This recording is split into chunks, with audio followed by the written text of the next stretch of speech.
has a lot to say about the wonders of being edited by Ben George. And in an interview with Grumbus, she said, Ben, my book editor, has been my editor for almost a decade now.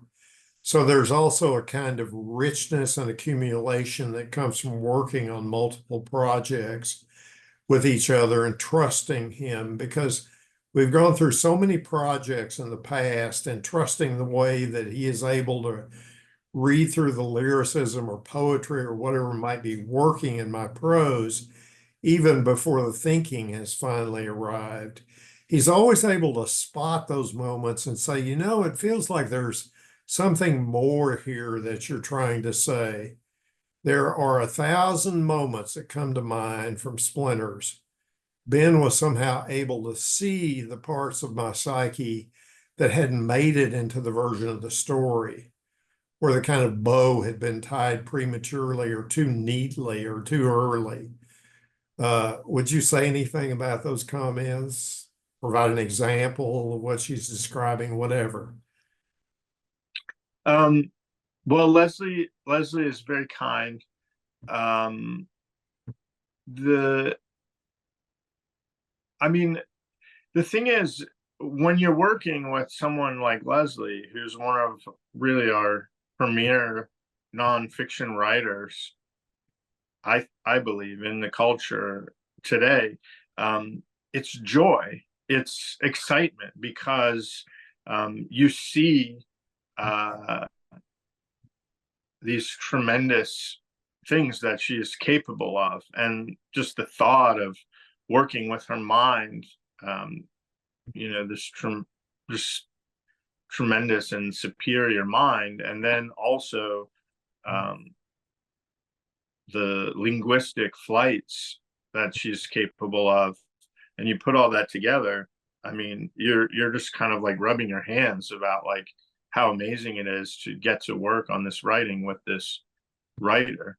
So, but I think with that, then you realize that um, Leslie is a writer who's capable of almost anything, and that's the thrill. And so it's just about making sure that she takes it all the way, because she can take it farther than um, other writers. And it's hard for me to point to a specific example, but she's so good with language, with imagery, that sometimes maybe there would be a sentence that was gorgeous, but I always want to, she's so piercing in her insights that's where I always want to push. Okay, well, let's get really all the way down to it. And what is this communicating? Because it's almost like it's so gorgeous that it's a little bit obscuring the precision of thought or emotion that you can get to. I feel it, it's almost here, but let me ask, this or that question and see if I can, push you to get all the way where I know you can get, where this extraordinary insight about humanity, about relationships, about how we see each other is married to this truly gorgeous, sometimes just breathtakingly ornate writing.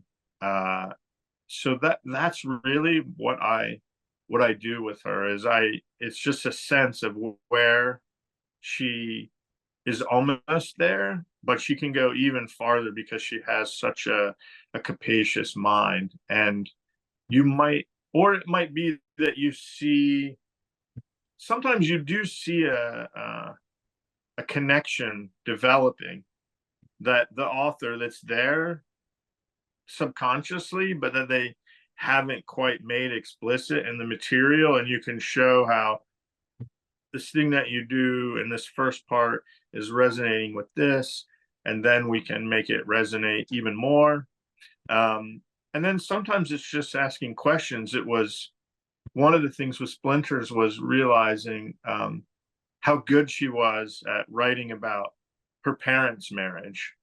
And it was realizing that that marriage and how she saw it had a lot to say about her failed marriage to her ex-husband, and that there were certain things that we weren't quite getting at in her marriage, that looking at her parents' marriage, which also ended in divorce, how that could refract back on her marriage and help her get to some, deeper, sometimes, more painful, but ultimately because of that, deeper insights about that relationship.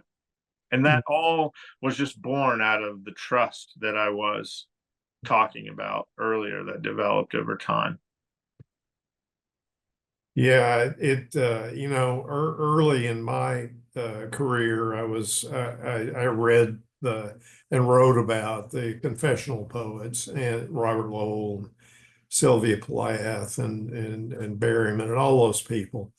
And it strikes me that that with Leslie Jamison and a few other authors, there's a new kind of confessionalism. And I'm just talking here, but I mean it's a new kind of it's a different level of honesty, somehow more vivid and real, but less stylized, less hyperbolic, more vivid and real. I don't know, but I won't go on about No, that.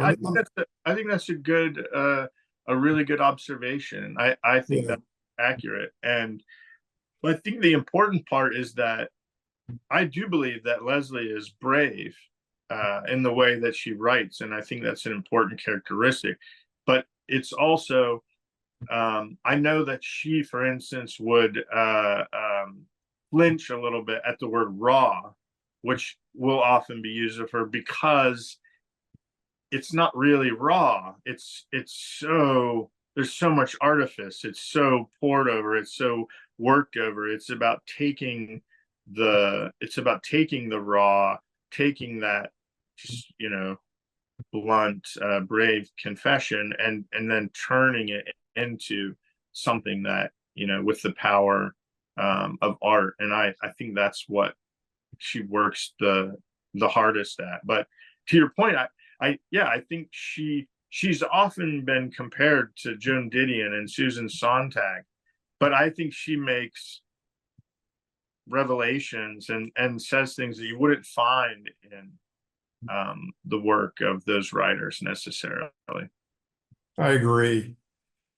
So when you're helping an author shape this complex, imperfect life into some kind of legible, digestible artifact, I know we've talked about this some, but maybe you have something to add. When writers are really revealing something personal, do you ever have moments of hesitation? Uh, I mean, it can be really difficult to ask a question, especially when you're talking about the dissolution of someone's marriage, that you think is liable to dredge up something difficult and painful. But it's, I talked about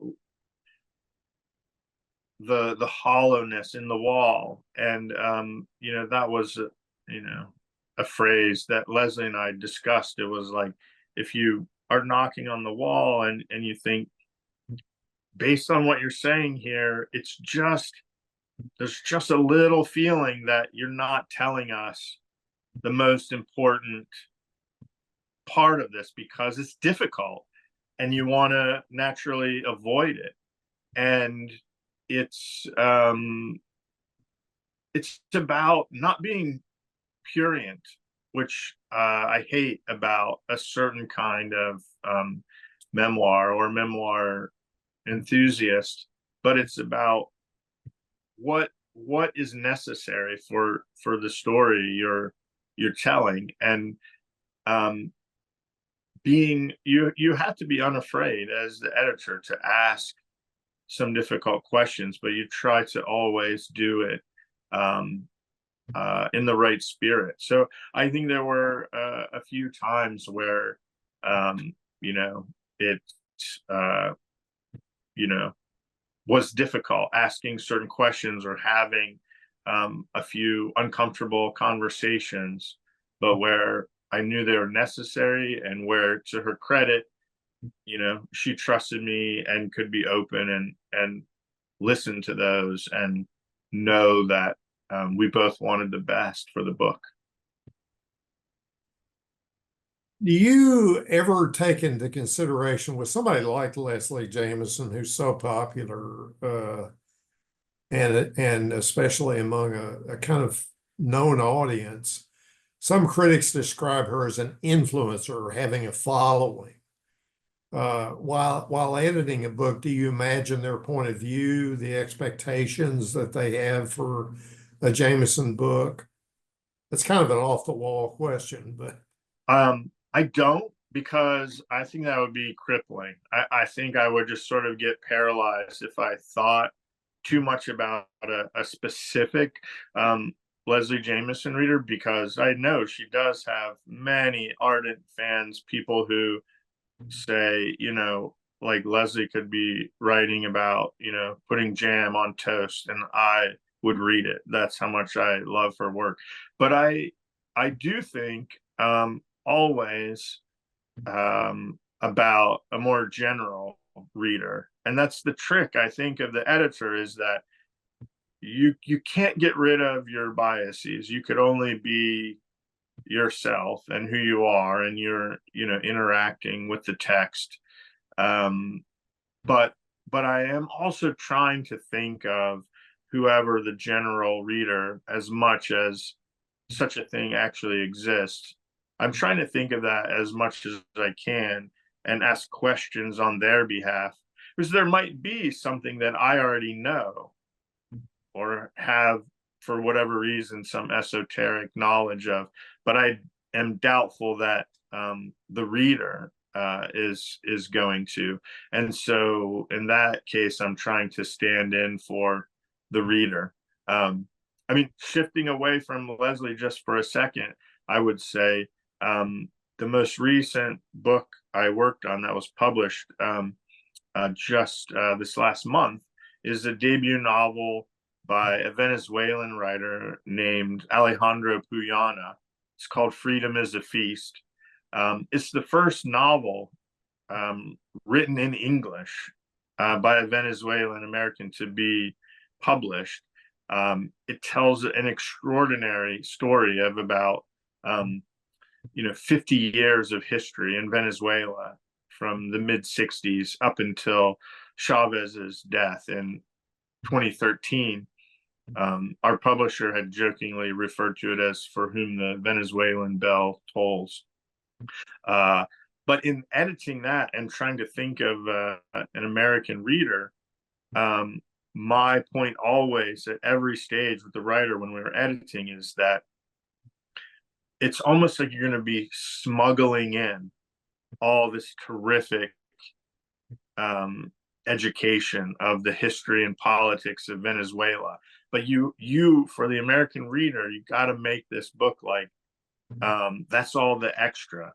They get that almost without knowing it, because they are so invested in these characters and this dramatic story that you're telling, that they almost just forget about all this strangeness, and they just get to imbibe it as they go. So I felt there I was really trying to think about, because he was steeped in this Venezuelan history and culture and politics. And so I felt like he doesn't always know when something is the reader doesn't have knowledge of this and needs to understand this a little bit more and have it grounded in story. So that's the most recent example of where I felt like I'm trying to serve as some kind of reader at large to help the story come through.